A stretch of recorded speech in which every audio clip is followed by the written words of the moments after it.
দর্শক, আজকে আমি আপনাদেরকে রান্না করে দেখাচ্ছি পাকিস্তানের আরেকটি জনপ্রিয় রেসিপি, সেটা হচ্ছে দম গোস্ত। আর এই দম গোস্ত তৈরি করতে আমরা এখানে ব্যবহার করছি গরুর মাংস চর্বিযুক্ত।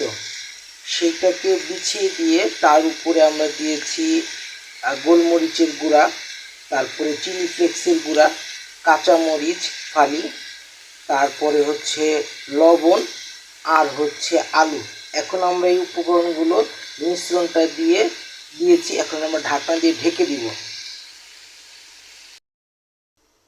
তো দর্শক, আমরা ঢাকনা দিয়ে ঢেকে দিয়েছি। বলে রাখা ভালো, এটাতে পানি এবং তেল কোনোটাই ব্যবহার হবে না, যেহেতু এটা মাংসের ভিতরে চর্বিটা গলে ওটা দ্বারাই মাংসটা প্রসেস হবে। এটা পাকিস্তানের জনপ্রিয় আরেকটি রেসিপি, যা পেশোয়ার বা অন্য অন্য অঞ্চলে বেশ জনপ্রিয়।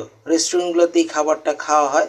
তো ওরা এটা ব্যবহার করে হচ্ছে আপনার মাটির হাঁড়ি অথবা স্টিল জাতীয় কোনো পাতিলের মধ্যে ঢাকনা সিল করে। তো আমরা যেহেতু এটা রান্না করছি নর্মাল প্রসেসিংয়ে, তো আমরা এটা ঢাকনা দিয়ে ঢেকে কড়াইতে রান্না করছি। তো আপনারা আমাদের পুরো প্রসেসটা দেখতে থাকুন। হয়ে আসলে আমরা আপনাদেরকে পুরো রান্নাটা একবার দেখাবো।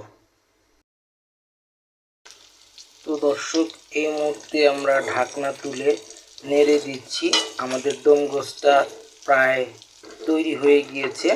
তো বলে রাখা ভালো, আমরা আরও 3টা জিনিস ব্যবহার করেছিলাম মশলা হিসাবে। সেটাতে আস্ত পেঁয়াজ, আস্ত রসুন, আর হচ্ছে আস্ত আদা, যা এটার সাথে এখন মিশে গিয়েছে। তো আর কিছুক্ষণ সময় নিব, তারপর আমরা নামিয়ে ফেলবো। দর্শক, দেখতেই পাচ্ছেন আমাদের দম গোস্ত তৈরি হয়ে গিয়েছে। তো এই রেসিপিটা যদি ভালো লেগে থাকে তাহলে আপনারা বাসায় ট্রাই করে খেয়ে কমেন্ট সেকশনে জানাবেন কেমন লাগলো।